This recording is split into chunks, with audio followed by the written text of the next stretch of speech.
Hey everybody, this is Everything Board Games, and I am Techno Funk Boy, and we're here today looking at a new tabletop role-playing Kickstarter that is launching at the end of the month. Here, we're here in August of 2021.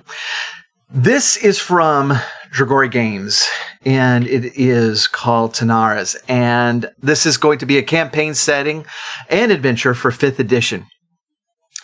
Cutting to the chase, because I'm going to go into a little bit of detail here, but the bottom line is I'm kind of pumped about this. There's a lot here that I'm actually really excited about, and there's also just a lot here.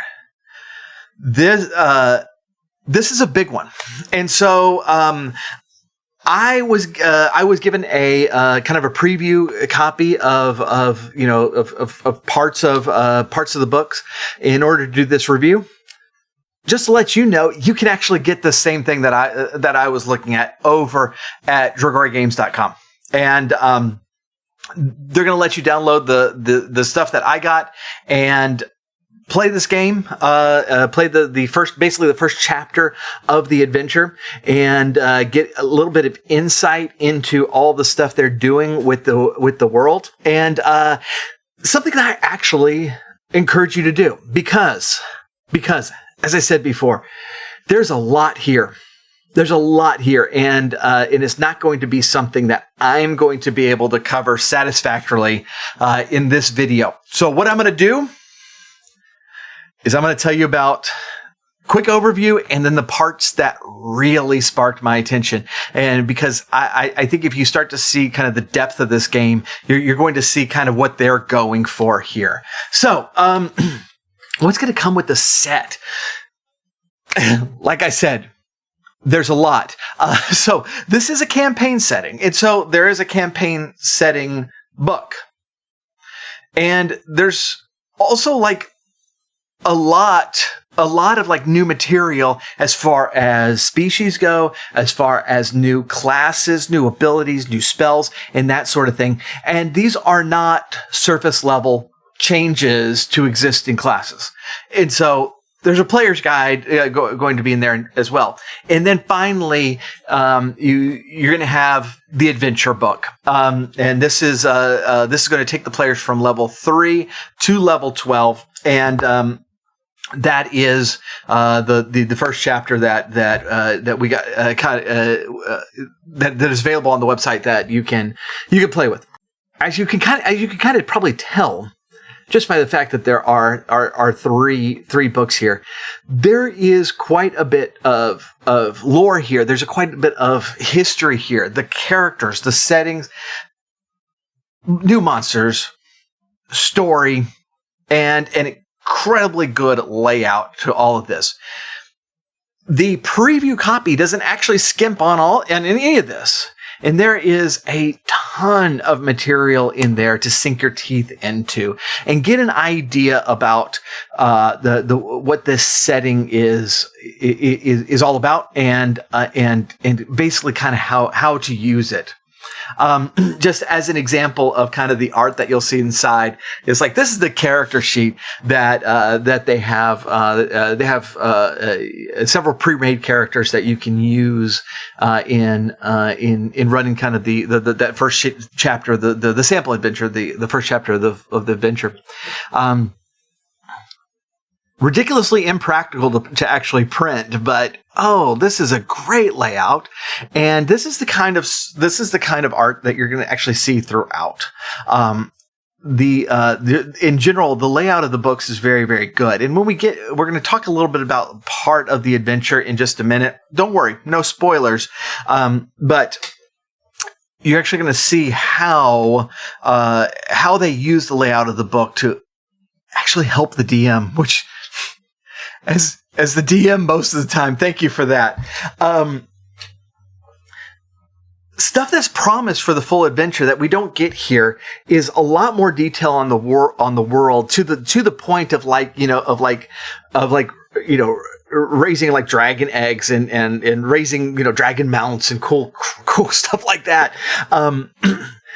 one of the things that's really interested me is that the DM makes decisions at the beginning of the campaign, and these decisions actually make fundamental differences in how the world operates. That's not something that I have details on yet, but that is like first of all, it's a cool element that helps replayability of it, but it really, it allows the dungeon master to really come in and customize this campaign and to fine tune some things that I think is really, really neat. As I mentioned before, there's too much here to go through all of it. And there's too much lore here to go through all of it. And so, what I want to do with the time I have remaining is to kind of hit on some certain things that I thought, that really stuck out to me as being very, very cool. The first thing is the new classes. These are not just minor variations of classes that we already have. I think like the Madwalker in particular, when you first look at it, you go, okay, this is a reskinned druid. That's not that big a deal. But then when you get into the details, you realize, no, it's not. And not at all. This is something that's wholly different. Furthermore, the new classes lean more strategic in how they play. And we'll get to kind of the bottom lines a little bit later, but I do think that this game is going to appeal to experienced players more than beginner players, basically because of stuff like that.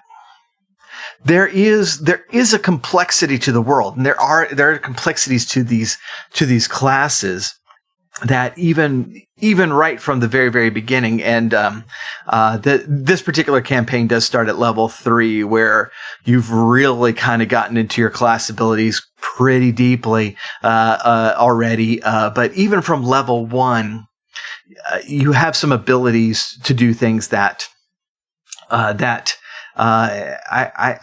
think that when you start really playing them are really going to have you start thinking through strategy a lot more than you're used to. The Dragon Blade, and that's actually the character sheet that I showed a little while ago. The Dragon Blade is a good example of this sort of thing, because the Dragon Blade is kind of going to end up being our party's muscle. Except not really muscle. Because the Dragon Blade, the Dragon Blade's approach to fighting is one that's intelligence-based. The Dragon Blade learns how to fight literally through study, all right? And so you have an intelligence-based fighter in this game. Now that does a couple of cool things, but first of all, not even going into the abilities of Dragon Blade, which there's a lot going on there, and a lot of cool stuff that if you get a good player playing this, can really do some neat stuff on the battlefield. But beyond that, it opens up the fighter more, because this is like 5e has really, the fighter in 5e really got the short end of the stick. And one of the main reasons I say that is because there's only in 5th edition, there's only one skill that actually uses strength as a base, and that's athletics. And so when you've got a character that's all muscle, it ends up that that character can hit things nicely, but not a lot else. When you shift kind of your fighter character into more of an intelligence a foundation, you really open up. First of all, you open up the skills a lot more, but then it kind of gives the okay for the player to play a fighter that really gets into the investigation of things and the looking through puzzles and stuff like that. And I think it opens up a lot more opportunity for this character. We haven't even gotten to the abilities yet, which are very strategic and really is going to force the player to think sometimes several rounds ahead, to kind of make a strategy on how to approach this fight. This is the kind of stuff that I absolutely love here. One of the new species in the book is the Taimaku, and I love, like, first of all, even the sample book, it's got pages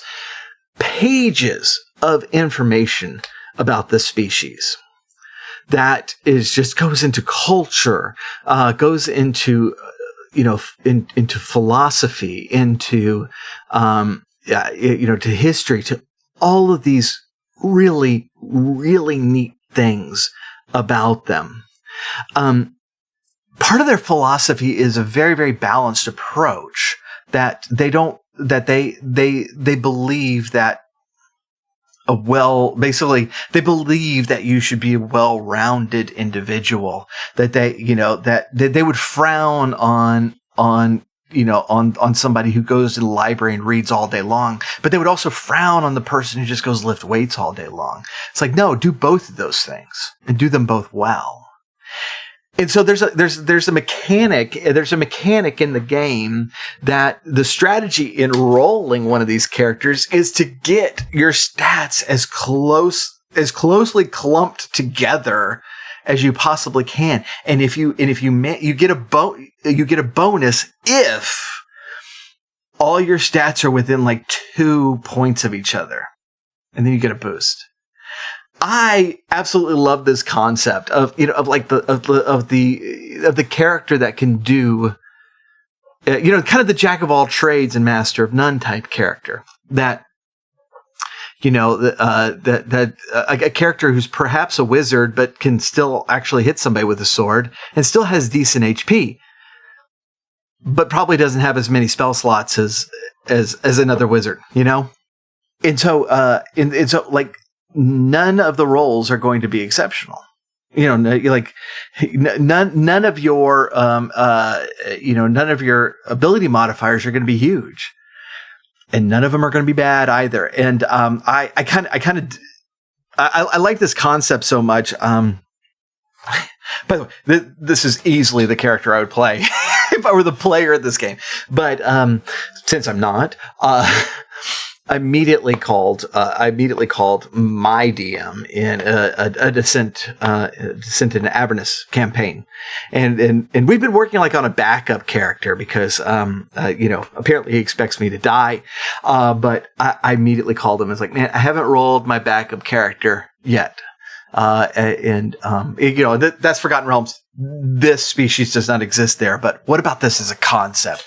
And it's totally on board with that. So I am totally stealing this for my backup character in Avernus. And I don't want my main character to die, but I'm kind of looking forward to using him if that does happen.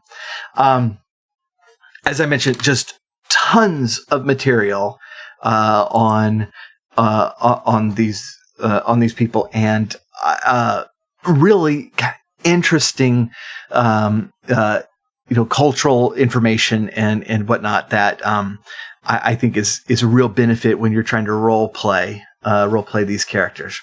So the next thing I really, really like is the game. The adventure kind of folds your session 0 into a little bit of gameplay. So the first thing out of the gate, your characters start into this story that is actually going to teach you a lot about the world, a lot about the people in the world, and a lot about the situation. Stuff that is session 0 type of stuff, but it's done in a narrative way, in an interactive way, which I love, because I am one of those people that just tend to shy away from session zeros. And that's mostly because I don't have a ton of time. I don't have a ton of time to game anymore now that I'm a little older and have kids and all. And if we're going to sit down and play, I want to get rolling. And there are times when I look back at games, I'm like, oh, we should have had a session zero. That'd probably been wise. But this actually takes a lot of those conversations from session zero and just puts it into the game. And so when you gather for your session zero, you can roll up characters, but then when you start talking about the world, you're talking about the world with the characters already in the world and acting in the world. And I love the way that is set up. It's very, very natural that the way the story starts to unfold, where you start really getting to know the place that you're in. I think that's really, really cool. The last thing I want to mention, and this is part of this of the piece of the adventure, that chapter 1 of the adventure that we are given in the sample, is there's a pretty darn good mystery in it. And I'm somebody who likes mystery games, and D&D does not do it well very often. This game does it well, and the mystery that's set up in chapter 1 is really interesting and really well put together. And it does subvert expectations a bit, because you got these new characters who can do some really, really cool stuff on the battlefield. And oh yeah, they will. That's going to happen. That's going to happen. But there's also a lot that's going on in the world, and the game right away teaches you both things. That it's like, yeah, you're going to fight, and yeah, you're going to you're going to be dealing with the overall situations of the world. And so I really like this element of the first adventure. It doesn't go in any of the directions that I thought it would. But the directions it goes to are very, very natural, and the stuff I was really excited about. And so this leads me to kind of what I mentioned earlier about the actual layout of the book, and how it helps DMs. I really think they understood as they're writing this book. It's like, there's a lot of material here. A lot. There's a lot of lore here. There's a lot of stuff going on. And you see constantly throughout this book of just different ways that the book presents material to the game master to make things easier. Instead of just text, all the way down the page and just learn all this stuff. There are tables. There are tables of responses there's one part in the adventure where the heroes go and ask questions of one of 3 characters. Again, no spoilers there, but the book says, okay, these are the questions your characters are probably going to ask, and here are the answers for all 3 characters. Oh, goodness, that makes life so much easier. Now, I wanted to show you this one thing because I think it's great. So in a mystery, one of the hard things is like keeping track of everyone in all this. First as the DM, but also as the player. This book solves that. They have all of the characters from that section of the game drawn out in one spot. And also there's nothing on this page that gives away any plot. And so this is something you can show the players. It's like, okay, here are, if you have the PDF, if you can print this out, or if you actually have the physical book, you can prop it up. And it's like, here are the people Here are the people we're dealing with in this mystery, and so you get visual representations of each one, and with their names and who they're associated with in this particular section of the game. I love it.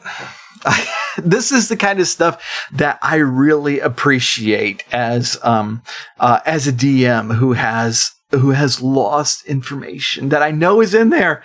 I know it's in there, but I've lost information in the vast gulf of the book. So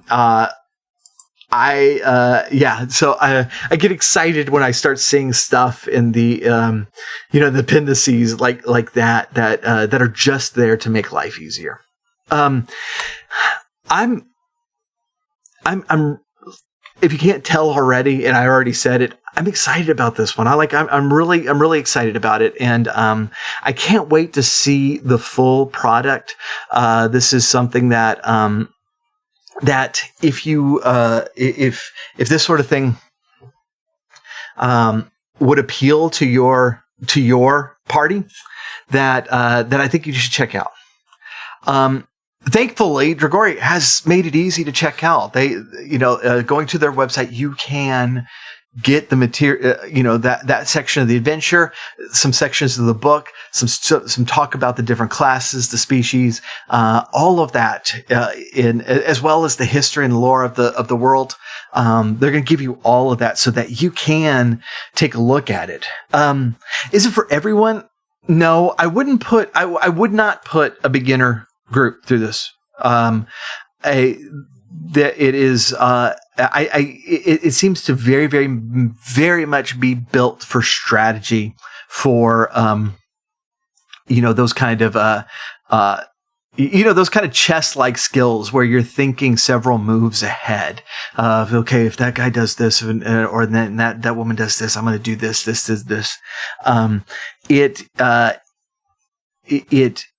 That seems to be, what they're shooting for. It seems to be built for people who really like world building, who really like the lore elements, the grand epicness of the tale type characters, while having some really big, intense fights. And, with everything going on in the fights that we've seen so far, I think these fights, going forward in the book should be pretty fun and pretty big. And so, it is going to be something that I do think that more strategy minded players, more kind of the deep lore story based players are going to appreciate more. That being said, I'm getting ideas just looking at the sample stuff. And so if you're a DM and any of this is appealing to you at all, go snag it and take a look. Cause I've covered basically a fraction of even the part that they have given us so far, in this review.